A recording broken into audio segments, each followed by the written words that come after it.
बहुत ध्यान से सुने। एक श्लोक में 6 दोष और दूसरे श्लोक में 7 दोष। उपासक को कभी इन दोषों को अपने अंदर टिकने नहीं देना चाहिए। और जो संसार के मार्ग में चल रहे हैं, अगर इन दोषों में चलेंगे तो हुआ जो आपके पुण्य कर्मों से ऐश्वर्य है भी वो नष्ट हो जाएगा। आप दुख, चिंता, शोक से ग्रसित होकर बड़ा दुख में जीवन व्यतीत करेंगे और आपकी गति बिगड़ जाएगी, दुर्गति हो जाएगी। विकत्थनः स्पृहायुर्मनस्वी बिभ्रत कोपम चपलो अरक्षणश्च एतान् पापाः षण्णराः पाप धर्मान् प्रकुर्वते नोत्र सन्तः सुदुर्गे संभोग संविद विषमोति मानी दत्तानुतापी कृपणो बलीयान वर्ग प्रशंसी वनितास्तु देष्टा एते परे सप्तनशंस वर्गाः। जो अपने मुख से अपनी बड़ाई प्रशंसा करता है,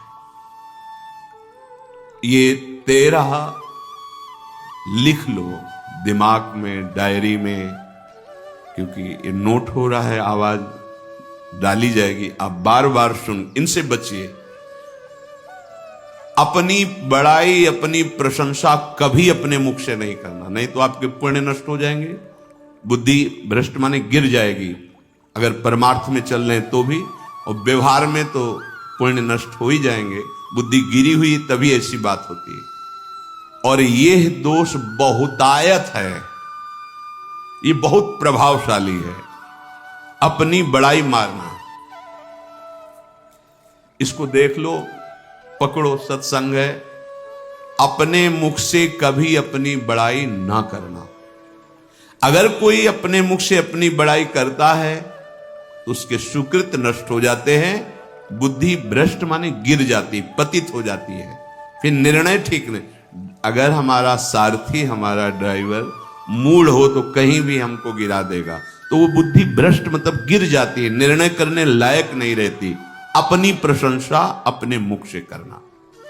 दूसरा, लोलुपता, ये वृत्ति नहीं होनी चाहिए। धर्म से चलेंगे, धर्म के द्वारा जो हमें प्राप्त होगा उसी से हम अपना भरण पोषण करेंगे। आपके बच्चे स्वस्थ होंगे, बुद्धिमान होंगे, परिवार में बहुत सुख और शांति होगी। भले दीपक की तरह जलो, बहुत काल तक रहेगी। लक्ष्मी जी भी आपके घर में बहुत काल, हम ये नहीं कहते कि बहुत नहीं, जितनी है बहुत सुख शांति से चलोगे। अगर लोलुपता करोगे, हिंसा, छल कपट, व्यभिचार, चोरी, ऐसे धन आ जाए, वो आएगा, लेकिन वो हाइलोजन की तरह आएगा, एकदम प्रकाश और फ्यूज, बिल्कुल अंधकार करके जाएगा। देख लेना, तुम्हारे जो सुख के हेतु हैं, तुम्हारा शरीर, तुम्हारे बच्चे, तुम्हारी पत्नी, तुम्हारा परिवार, उसको देख के तुम रात दिन जलोगे बिना आग के।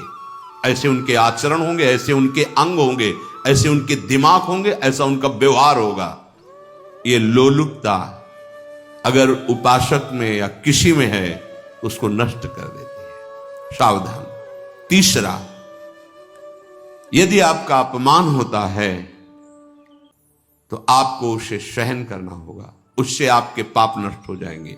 जो तनिक सा भी अपमान होने पर बहुत क्रोध करके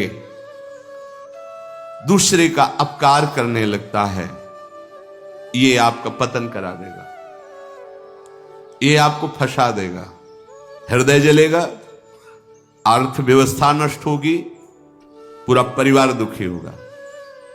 जरा सा अपमान की संभावना में आप किसी से भी भिड़ गए, किसी से भी, वो ये प्रवृत्ति आपका पतन कर देगी। उपासक में तो अपमान सहना अमृत है, नीचा अपमानम सुधा, पर व्यवहार में भी ज्यादा उत्तेजित मत होइएगा।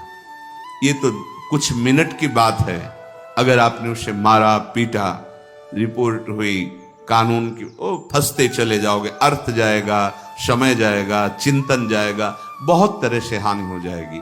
अगर आप सह गए तो आपका सहना उसके लिए आग बन जाएगा। उमा क्षमा साप होते भारी, तुम्हें दंड देने की जरूरत नहीं, उसका एक कर्म ही उसे दंड दे देगा। आप शांत हो जाइए, आप सत्संगी हैं, आप शांत रहिए। चौथा, निरंतर क्रोध और उसका चिंतन। बैठे बैठे बस द्वेषियों का चिंतन ही हो रहा है, अंदर क्रोध का चिंतन और द्वेषियों का चिंतन ही हो रहा है। द्वेष भरी बातें, द्वेष भरे क्रियाएं, उन्हीं का चिंतन करके जलते रहना क्रोध से। उपासक को तो क्रोध करना ही नहीं चाहिए, बहुत शांत। ठीक है, अभ्यास में कभी क्रोध हो सकता है, उसको फिर समन करो, अंदर से प्रायश्चित जैसा कि अब गलती हुई, आगे नहीं करेंगे। और व्यवहार में भी क्रोध को आप पीना सीखें। अगर बार बार आपका क्रोध प्रकट होता ही रहेगा, आपका स्वभाव बिगड़ जाएगा, आपके पुण्य नष्ट हो जाएंगे और आपका जीवन नष्ट हो जाएगा। देने वाला उतना दे देगा आपको, आनंदित रहो। पैसा खर्चा सब पूरे जीवन का विध्वंस मचा दिया क्रोध ने। कहीं भी आप देखो, किसी से क्रोध करके देखो, फिर देखो तुम्हारा भजन चल रहा है, तुम्हारी वो आनंद वृत्ति है नहीं, जलोगे और वो जलन और गुस्सा दिलाएगी और वो बैठे बैठे जलो नहीं। ये क्रोध जो है, ये चाहे व्यवहार में हो चाहे परमार्थ में, दोनों की हानि करने वाला है। और आश्रित जनों की रक्षा ना करना।